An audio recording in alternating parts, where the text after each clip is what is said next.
And so today, for the first time after this incredible week, things look a bit back to normal. There is traffic, banks have been open for several hours today, and also an unprecedented political process is underway. For the first time in the history of this country, the government has now met with members of the Muslim Brotherhood and other opposition groups, including members of the youth movement.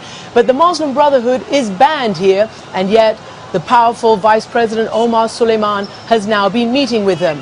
They've had meetings to which they've said they've organized a committee to lift the repressive state of emergency that's been in effect for decades, and also to lift press restrictions on the state press here, that they will be free and able to work without any censorship. We discussed all this in my exclusive interview with Omar Süleyman. You said that you had started dialogue with the opposition parties. Yes. Including Mr. al-Baradei? No, Baradei is not one of the opposition. He has his own group which related to the Brother Muslimhood or have links with Brother Muslimhood. And Brother Muslimhood asked me that they want to open a dialogue with me without Mr. Baradei. What do you understand by transition must happen now, as the United States is saying and many other countries are saying? It is a process, starting by national dialogue, which I started this morning, and we will continue tomorrow and after tomorrow. We want the young people to know that all your demands, all your requests, we respond positively, and we promise that we will do, and we need quite time to implement these things to happen. What is your fear if President Mubarak was to say, I've had enough? He told me that he's had enough, 62 years of public service, and he wants to go, but not quite yet. What are the concerns? Why wouldn't he not go now? We don't want chaos in our country. If President Mubarak will say that I'm leaving now, who will take over? In the Constitution, that means the Speaker will take over.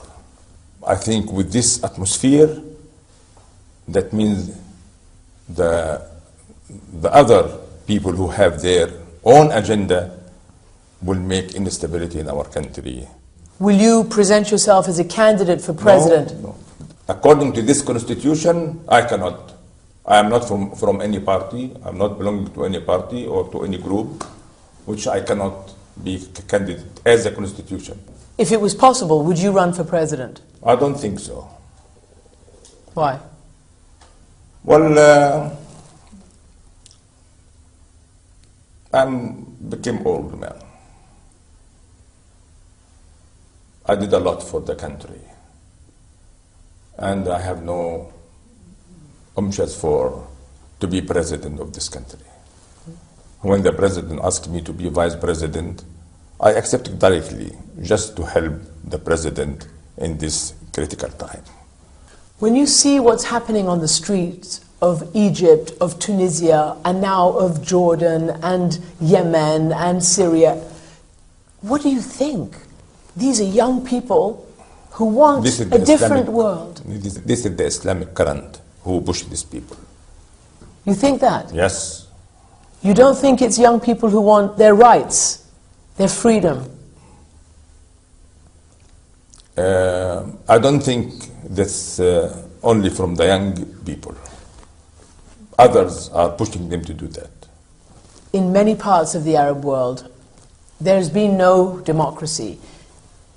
Do you not think the young people in today's world, connected to the internet, seeing everything that they see, do you not think that it comes from their hearts? It facilitates to talk all together. But it's not their idea. It comes from abroad. Do you believe in democracy? For sure, everybody believes in the democracy. So do you not? But when you will do that?